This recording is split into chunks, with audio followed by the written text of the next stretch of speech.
The boy they called Raru was born where the earth lodges rose from the riverbank like rounded hills, along the Loop and Platte. His mother hoed corn, beans, and squash in the fields, while his father joined the buffalo hunts that followed the turning of the seasons. In the evenings, elders spoke of star stories and how the people had long lived beside these rivers.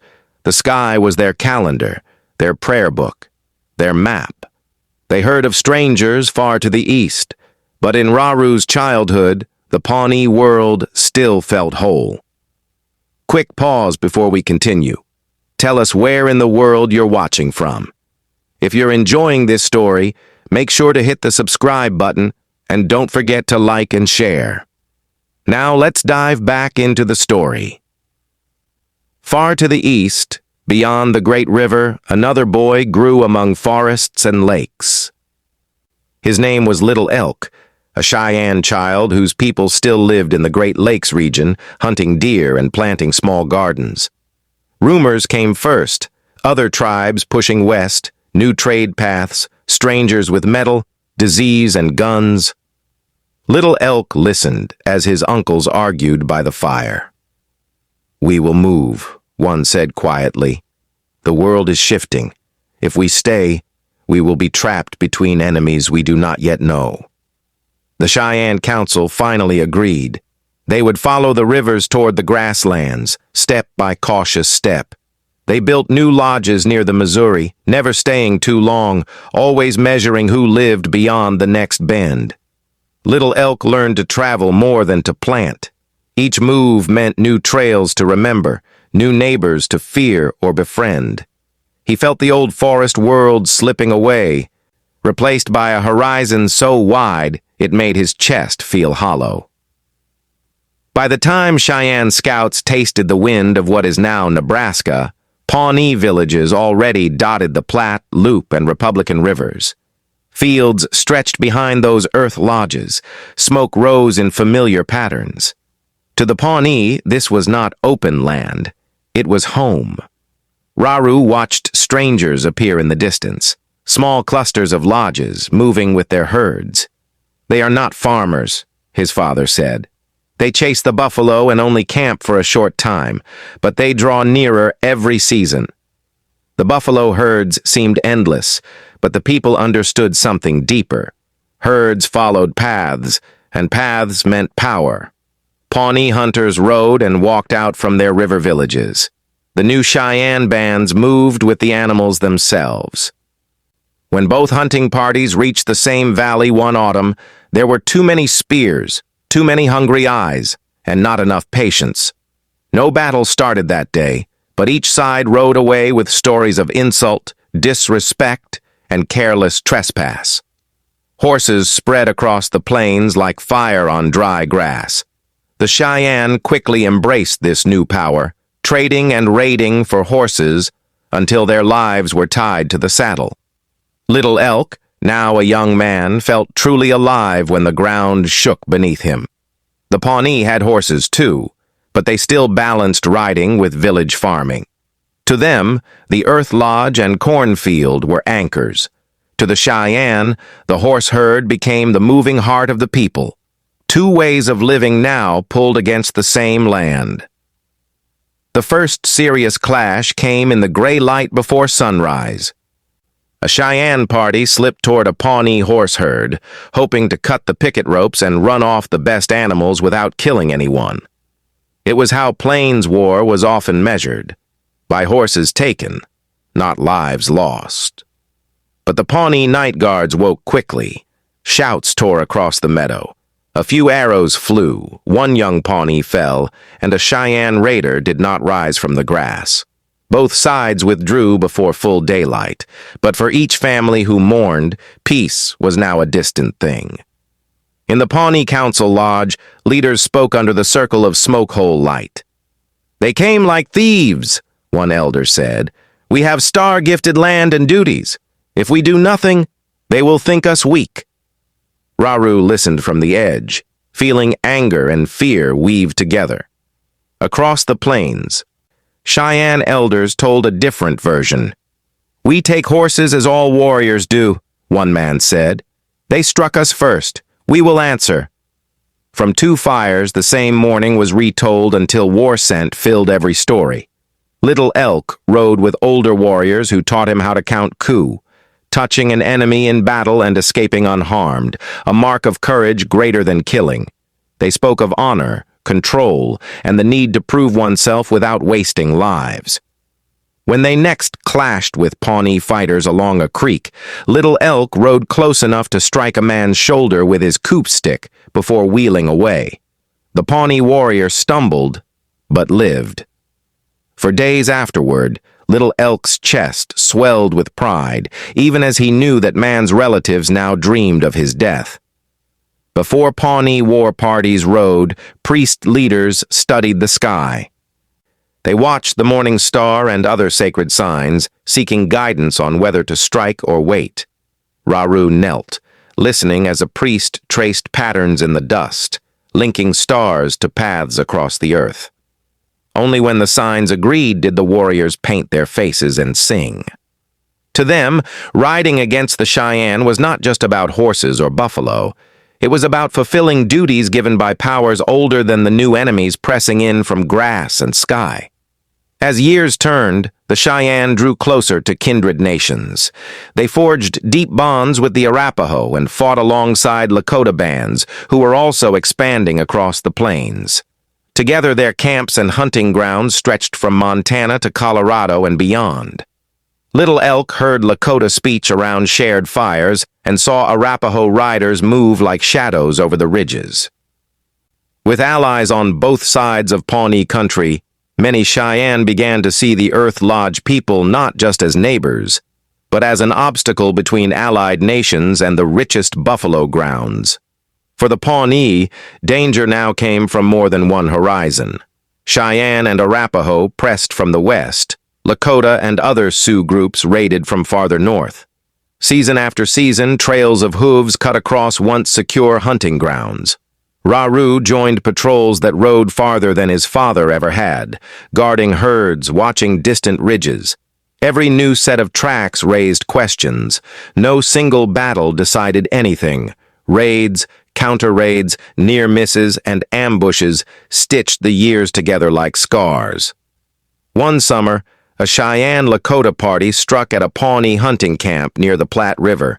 They attacked at dawn, not to destroy the village, but to scatter it and seize horses. Smoke from burning lodges curled into the morning sky. Raru's little sister clung to their mother as they fled toward the thicker brush near the river. Behind them, men fought in short, violent bursts, arrows, war clubs, a few gunshots from warriors who had traded for rifles. By midday, the attackers were gone, leaving behind ashes and new names to cry over. Guns did not replace bows overnight. They jammed, misfired, and demanded more costly ammunition. But each year, more Cheyenne and Pawnee warriors carried them alongside their traditional weapons, altering battles in ways neither side fully controlled. Little Elk's first gunshot in battle startled even him. The sound echoed oddly over the prairie, different from the familiar hiss of arrows. He did not know if he had hit anyone, but afterward elders argued about the new weapons. Were they tools of survival, or chains tying them to distant traders? Among the Cheyenne, certain warriors formed fierce military societies. One, the Dog Soldiers, grew especially strong in the 19th century, known for their strict discipline and willingness to stand and die rather than retreat. Little Elk, now a seasoned fighter, watched them drag their stakes into the ground with rawhide ropes tied to their legs, promising not to fall back. Their song spoke of responsibility to the people, not just glory. In their eyes, Pawnee raids were not minor affairs, but insults to be erased through relentless counterstrikes. Raru's hands knew both the weight of a hoe and the weight of a spear. In spring he planted, in summer he guarded fields, in winter he hunted and sometimes rode on war parties. That balance was Pawnee life, earth and sky, lodge and saddle, yet each year more time went to guarding against attacks, fewer days to quiet labor. Children learned to run toward shelter at the first unusual shout. Old songs of planting blended with newer ones that spoke of burned lodges and missing sons. One autumn, Pawnee scouts spotted a Cheyenne party shadowing their hunters. Both groups knew the land too well to be surprised for long. They finally met along a low ridge, neither side wanting to give up the high ground. Little Elk and Raru faced each other without knowing names. Each saw only an enemy, painted and alert. The clash was brief. A rush of horses, arrows, a few rifle shots, shouts in languages neither fully understood. In the end, both rode away wounded in spirit, each remembering the other's determined eyes. Both Pawnee and Cheyenne sometimes took scalps from fallen enemies, not as senseless cruelty, but as proof of victory and courage in a world that measured honor by deeds on the field. Other tribes across the plains did the same. When a Cheyenne party returned with Pawnee scalps, women wept for lost kin even as victory songs rose. When Pawnee warriors came home with Cheyenne scalps, the scene reversed. Each side mourned its own dead and hardened its heart, while distant observers later reduced these complex realities to cruel stories. White traders built posts near the trails and rivers, offering goods in exchange for hides and meat. Both Pawnee and Cheyenne visited, trading reluctantly for metal tools, cloth, guns, and ammunition. Raru held a steel knife in his hand and wondered what would be left once their world depended on such things.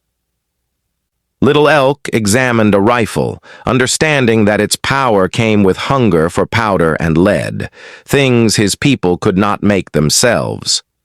Every trade bound them closer to distant powers they did not trust. Diseases traveled faster than armies. Smallpox, cholera, and other sicknesses swept through river villages and roaming camps alike, killing without arrows or bullets. Both Pawnee and Cheyenne buried children, leaders, and healers. When Raru's eldest son died with no enemy nearby, rage had nowhere to go. When Little Elk's sister coughed herself into silence, he could not ride against sickness. The long conflict between their nations continued, but now it tangled with grief that came on invisible feet. U.S. officials began calling councils, drawing lines on maps that did not match the people's understanding of land.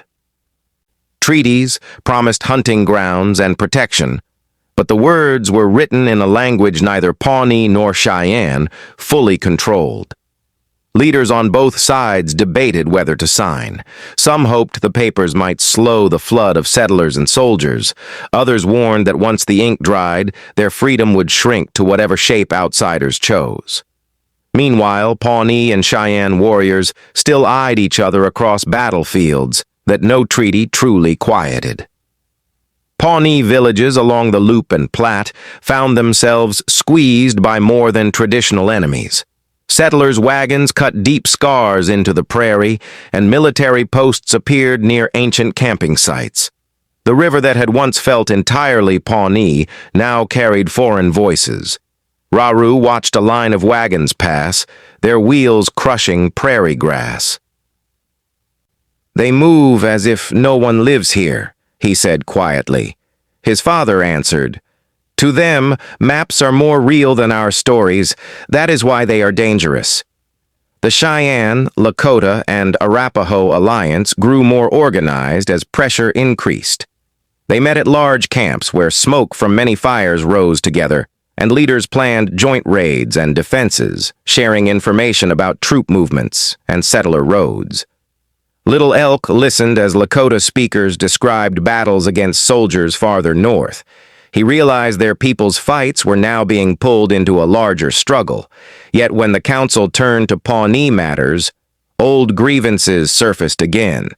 "They still serve the soldiers as guides sometimes," one man muttered. "They stand too close to our enemies." On a day of clear sky, a Pawnee party returning from buffalo hunting crossed a shallow divide between watersheds. They felt safe, joking and singing. They did not know Cheyenne and Arapaho scouts watched from the bluffs. The ambush came like a sudden wind. Arrows fell, rifles barked once, twice, horses screamed and bolted. Some Pawnee fell, others turned and fought fiercely, managing to drive their attackers back enough to escape. From that day, mothers in Raru's village warned children not just about distant camps, but about empty hills that might hide watching eyes. In both camps, wounded men returned with stories of bravery and loss. Each account demanded an answer. "They struck us when our men carried meat for our families," Pawnee elders said. "They ambushed us like wolves." Cheyenne dog soldiers answered with their own anger. "We wait in the cold. We risk our lives, yet still they follow soldiers' trails and show them the land." No single fight settled anything. Every raid carried seeds of the next, and each generation inherited old angers like burdensome gifts. One harsh winter, the buffalo moved in unexpected patterns, and hunting grew hard for both nations. Fires burned lower, children's cheeks hollowed. In such times, stealing horses, and sometimes food, from enemies could mean survival. Little Elk joined a desperate horse raid on a Pawnee camp, knowing they stole not just wealth, but warmth. Raru, watching tracks near his village, knew that if they failed to protect their herds, his family might not see spring. Hunger pushed both sides to choices they might not have made in easier years. One summer, under the shadow of growing U.S. power, a small Cheyenne party and a Pawnee group met by chance near a trading post. The white trader, nervous about bloodshed so close to his buildings, begged them to keep peace while they were within sight of his flag. So for a few uneasy hours, warriors from both nations stood within speaking distance, hands near weapons but not on them. Raru and Little Elk exchanged a single long glance. Two men who had tried to kill each other's people for years, now listening to the same bored trader's voice. It was the closest they ever came to true peace. By the 1830s and 1840s, children in both Pawnee and Cheyenne camps grew up hearing stories of the other as constant enemies. For them, there was no memory of distant friendship or neutral distance, only repeated tales of raids, burned camps, and stolen horses. Raru's grandchildren played at war, pretending to be Pawnee chasing Cheyenne. Little Elk's nephews did the same, shouting Pawnee names as insults. The conflict had lasted so long it now shaped how children imagined themselves, narrowing the world into us and them, while new dangers gathered beyond both. U.S. military posts multiplied, their flags rising over land both Cheyenne and Pawnee claimed. Soldiers built forts along trails, escorted wagon trains, and sometimes launched punitive expeditions after any attack on travelers, rarely caring which tribe was actually responsible. Both nations began to realize that their long feud existed inside a tightening ring. Raru watched blue-coated men drill in neat lines and wondered what such order would mean on a battlefield. Little Elk heard stories of artillery and feared a kind of thunder no storm cloud carried. In the mid-1800s, U.S. officers approached the Pawnee with a difficult proposal: serve as scouts for the Army. They knew the land, the trails, and the habits of enemy tribes like the Cheyenne and Lakota. In return, the officers promised pay, rations, and some measure of protection. In the council lodge, the talk was tense. Some Pawnee argued that if they refused, soldiers would favor their enemies instead. Others felt deep shame at the idea of riding beside men who had pushed their villages off ancestral ground. Raru's voice shook as he said, "If we say yes, our children will live. If we say no, will they still have a village?" For many Pawnee families, the decision came down to empty stomachs. Disease and repeated attacks had weakened them. Their numbers had fallen. Fields were trampled more often, and buffalo herds had shifted under pressure from many hunter nations and settlers. A younger man named Taru, Raru's nephew, looked at his thin younger siblings and at the worn faces of elders. "If I scout, they will eat. he told himself. He did not call it betrayal. He called it buying time, even as he knew Cheyenne and Lakota would see only an enemy in new clothing. Under the leadership of men like Frank North, the Pawnee Scouts took shape. Mounted warriors wearing a mix of traditional clothing and Army-issued gear, carrying rifles and knowledge of the land into U.S. campaigns. Taru's heart pounded the first time he wore a blue coat over his shirt. It felt heavy, and not only from its cloth. "Remember who you are," Raru told him, touching his chest where the old Pawnee symbols lay beneath the new fabric. "You served them for our people, not the other way around." News traveled fast. When Cheyenne Dog soldiers heard that Pawnee now rode with U.S. officers, their anger burned hot. "They hunt us with the men who build forts on our rivers," one warrior said. "They guide soldiers to our camps. The old quarrels have taken a new shape." Little Elk felt betrayal twist inside him. He had lost kin in battles against Pawnee long before the first blue uniform appeared. Now those same enemies carried government guns, paid to track his people. "When I see that coat," he muttered, "I no longer see a neighbor. I see the edge of the fort's wall riding toward us." In a clash on the high plains, Cheyenne and Lakota warriors attacked a column of soldiers moving across territory they still considered theirs. But this time, Pawnee scouts rode out ahead of the troops, reading the land, spotting ambush signs, and calling warnings. Taru recognized Cheyenne songs on the wind. He also saw the fear in the faces of the wagon drivers behind him. When battle came, he fired his rifle alongside soldiers he did not fully respect, against warriors whose language he understood. Every shot tore at him in ways the others could not see. During a lull in the fighting, Little Elk spotted a familiar pattern of face paint on a scout riding with the soldiers. For a moment, dust cleared enough for them to see one another. In that brief space, they recognized not a specific person, but a shared history of raids, lost kin, and overlapping grief. Then the moment closed. Shots rang out again. Horses reared. Someone shouted orders in English neither fully understood. The distance between them filled once more with smoke and the old names they called each other in anger. In the soldiers' camp, Pawnee scouts sometimes sat apart, speaking softly in their own tongue. Taru listened to white officers joke about using Indians to fight Indians, as if both sides were pieces on a board. At night, Taru dreamed of his grandfather's stories, the time when Pawnee measured enemies mostly by old rivalries, not by which side of a foreign flag they walked. He wondered if serving the army had made their world larger or only twisted. Yet when he returned to his village with food and supplies, children's smiles argued that he had chosen life. In Cheyenne circles, dog soldiers and elders debated how to respond. Some urged even more relentless attacks on anything tied to the U.S. Army, including Pawnee scouts. Others warned that spreading their strength too thin risked disaster as soldiers increased in number and firepower. Little Elk spoke quietly. "We fight because we must," he said. "But every Pawnee we kill leaves another scar on this land, and the soldiers only grow stronger. Our arrows do not reach the ones who write orders far away." His words did not bring peace, but they settled in the minds of younger warriors like seeds of uneasy thought. Under military and settler pressure, Pawnee villages began to move more often, forced by treaties and threats to relocate away from traditional river sites.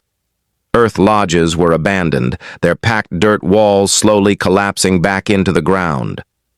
Raru walked through an old village site, tracing with his foot the outline of what had once been his sister's home. "They will say this place was empty when they came," he murmured. "They will not see that our lives are buried just beneath the grass." Buffalo herds shrank under intense hunting by both native nations and commercial hunters. Rails and roads sliced through migration paths. Where once Cheyenne, Pawnee, and many others could count on the buffalo's return, now they found bones and scattered small bands instead of the great moving seas of animals. Little Elk followed a herd's trail that simply ended near a settlement dumping piles of hides. He understood with brutal clarity, even if his people won every battle against Pawnee, they could not fight this new kind of killing. The war for Buffalo Grounds was being decided by strangers who did not even know their songs.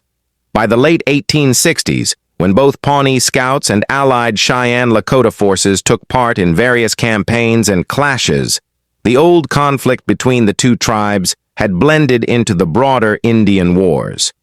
Yet no matter who claimed a battlefield, both Pawnee and Cheyenne counted their dead and displaced.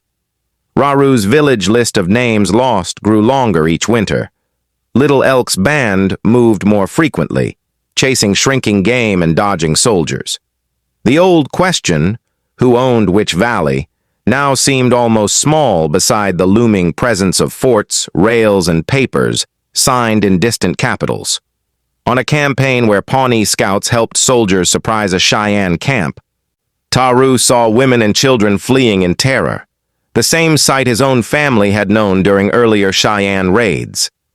This time he rode with the side that set the lodges on fire. That night, away from the soldiers' laughter, he vomited quietly behind a hill, feeling that his spirit had stepped outside his own body to watch, horrified. He told himself that his work spared his people from being the ones under attack. Yet the flames he had helped to kindle burned equally in his dreams and in Cheyenne memories. Little Elk walked through the remains of a burned camp, stepping around charred lodge poles and trampled belongings. He recognized prints of Pawnee moccasins among the boot tracks. "Even now," he whispered, "it is their feet beside the soldiers that crush our beds." Yet he also helped lead survivors to a safer place, sharing the last of his dried meat with a child whose mother could not stop shaking. There was no room anymore for pure hatred, only a heavy mixed sorrow that had no word in any language he knew. As the 1870s approached, more councils convened between U.S. officials and various native nations. Cheyenne, Arapaho, Lakota, and others faced demands to move to reservations. Pawnee leaders, already weakened and often dependent on U.S. rations, signed agreements that ceded most of their Nebraska homelands and led toward relocation in Indian Territory. Both Raru and Little Elk heard about such meetings from messengers. Neither had much faith in the words spoken there. "They call these peace talks," Raru said, "but peace built on hunger is not peace. It is surrender with extra steps." Pawnee groups began moving south from Nebraska toward what would become Oklahoma, traveling not as victorious conquerors, but as people forced from the rivers that had shaped their ancestors' lives. Raru, now very old, rode in a wagon for part of the journey, his body no longer strong enough for the full distance. He carried a small pouch of river mud with him, pressing it to his chest at night. "My grandchildren will be born where this soil is foreign," he whispered, "but it will still remember us." The Cheyenne themselves split further into northern and southern groups, each pushed onto different reservations in Montana and Indian Territory after years of war, massacres like Sand Creek, and forced treaties. Little Elk's band debated where to go. In the end, some followed the northern path, others the southern. He chose to remain with relatives heading toward the north, believing the colder country might hold a closer memory of buffalo. But even there, he knew their roaming days were nearly over. Looking back, both Pawnee and Cheyenne elders agreed on one bitter truth. After more than a century of raids, ambushes, horse thefts, and revenge attacks, neither side had truly won anything lasting. The buffalo herds were broken, the rivers were claimed by others, and both peoples now lived mostly where outsiders allowed. All the scars on their bodies and memories did not change who held the forts and wrote the laws. The decades of conflict between them had ended not with a decisive battle, but with both standing on shrinking pieces of their former world. On some reservations, in later years, Pawnee and Cheyenne individuals occasionally crossed paths at agencies, fairs, or along shared roads. They no longer met as full war parties, but as scattered families navigating the same confusing government systems. An older Pawnee woman once nodded to a Cheyenne grandmother in a trading line. Their eyes held for a moment, seeing not who had once raided whose camp, but two survivors who had both buried too many children. No apology was spoken. None could contain that history. Still, the silence between them felt different from old battle cries. In both nations, grandparents told children about the old days. Some emphasized bravery and cunning, others spoke more about the cost. Raru's descendants learned how their ancestors had followed stars and rivers, defended cornfields, and finally walked south under government orders. Little Elk's grandchildren listened to tales of dog soldiers, horse raids, and endurance through forced marches and broken treaty promises.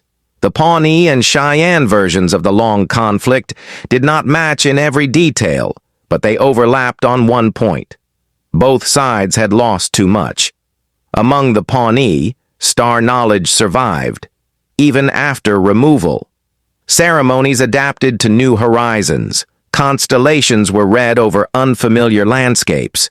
The people still found guidance in the sky, though the land beneath had changed. Taru, now a father himself, explained to his children that the stars had seen everything. The first meetings with Cheyenne, the long feud, the day he put on a blue coat, and the march away from the Loup River. They remind us, he said, that we are more than who we fought. Cheyenne warriors kept their military society's memories alive through songs and stories. Even when U.S. authorities tried to stifle traditional practices, people whispered the old words, teaching them to younger generations who had never ridden in large war parties. Little Elk's great-nephew learned a dog soldier song and asked what it meant. "It is about standing firm for your people," an elder said. "But remember, standing firm now may mean holding on to language and kindness, not just weapons." With distance, some Pawnee and Cheyenne storytellers began naming the deeper pattern. While they had spent generations fighting each other, the expanding United States had used treaties, military campaigns, disease, and policy to break both nations' control of their homelands. That realization did not erase the pain of Cheyenne-Pawnee battles, but it reframed them. The feud was now seen less as a simple story of enemies, and more as a tragedy where both had been pulled into a larger storm they did not create. Survival took many forms: learning English while keeping native languages, working within foreign laws while preserving ceremonies, sending children to schools yet bringing them back to hear elders' stories by the fire. Raru's descendants planted gardens in Indian territory, coaxing life from unfamiliar soil. Little Elk's family hunted what game remained in northern homelands and later took wage work, but still returned to council fires when they could. Courage no longer meant charging into battle. It meant refusing to forget who they were. Government maps painted reservations with neat borders, but in the minds of Pawnee and Cheyenne elders, the old trails still glowed. Buffalo paths, war paths, trade routes, river crossings. Stories traveled those invisible roads, carrying memory where physical presence was now forbidden. Children who had never seen the Platte or the old Great Lakes forests heard about them so often that the places felt half-remembered, half-dreamed. Memory became its own kind of territory, one that no treaty could fully seize. Some younger Pawnee and Cheyenne people, hearing about the long conflict, asked elders, "Were we right? Were they wrong?" The wisest answers were rarely simple. "We were human," one Pawnee grandfather said. "We defended what we thought was ours, and so did they. Sometimes we were brave, sometimes we were cruel. The land remembers all of it, not just what makes us proud." At a modern intertribal gathering, smoke from shared fires curled upward, mixing languages and songs. Pawnee and Cheyenne dancers moved in the same arena, each in regalia, reflecting distinct histories, yet all under the same wide sky. A visiting child asked why some tribes had once fought each other so fiercely. An elder replied, "Because we forgot how much we needed each other until it was almost too late." The drumbeat underlined his words in a way no written history ever could. Historians would later describe the Cheyenne-Pawnee conflict as a series of raids and battles stretching from the early 1700s into the 19th century. Not a single war, but many intertwined clashes over land, buffalo, and honor. But among the people themselves, it was remembered more personally. The time when our grandfathers never slept without listening for hoofbeats, the years of burned lodges, the days before the soldiers took the land from both. Names changed, but the feeling remained. In his final years, Taru sometimes walked alone at dawn, speaking softly to the earth. He apologized for battles he had helped guide, for villages burned, for buffalo driven too hard. He knew his choices had been shaped by hunger and fear, but that did not erase their weight. Far away, Little Elk did something similar, sitting on a bluff overlooking a reservation valley, whispering to the wind. "We did not always choose well," he admitted, "but we tried to keep our people alive, even when the world closed around us." The war between Pawnee and Cheyenne did not end with a final treaty between them, or a last great battle. It ended when both could no longer freely ride the lands they had contested, when forts and reservations, laws and railroads made the old patterns of raiding and counter-raiding impossible. Colonization, not victory, closed that chapter. By the 1870s, both nations had lost most of their ancestral territories. The conflict that had once felt like the center of their world became just one thread in a larger fabric of dispossession. Yet both Pawnee and Cheyenne endured. They adapted, reorganized, and kept their names, languages, and ceremonies alive against all odds. Children still learned star stories and warrior songs, though they now also memorized school lessons and navigated new economies. Survival itself became a quiet form of resistance. Each word spoken in Pawnee or Cheyenne, each dance step at a powwow, each story told around a kitchen table instead of a lodge fire declared, "We are still here, no matter what maps or history books say." Looking back across 2 centuries of conflict, the story of Cheyenne versus Pawnee is not one of heroes and villains, but of human beings caught between ancient responsibilities and new crushing forces. Both nations fought for land, buffalo, and honor. Both made choices shaped by fear, pride, and love for their own people. In the end, neither won the war. Colonization ended it by taking from them both. The lasting impact is written in Native history, culture, and identity, a reminder that division among oppressed peoples only strengthens the hand of those who seek to control them. The moral is simple and hard. When you forget that your neighbor's survival is tied to your own, you may both lose what you were fighting for. But when you remember, even after great harm, survival and dignity can still grow from shared truth. Thank you so much for watching. If this story touched your heart, please like, comment, share, and subscribe to my channel. Your support helps keep these forgotten voices alive. And please take a moment to watch our other videos. They dive even deeper into Native American history and the untold truths that shaped America.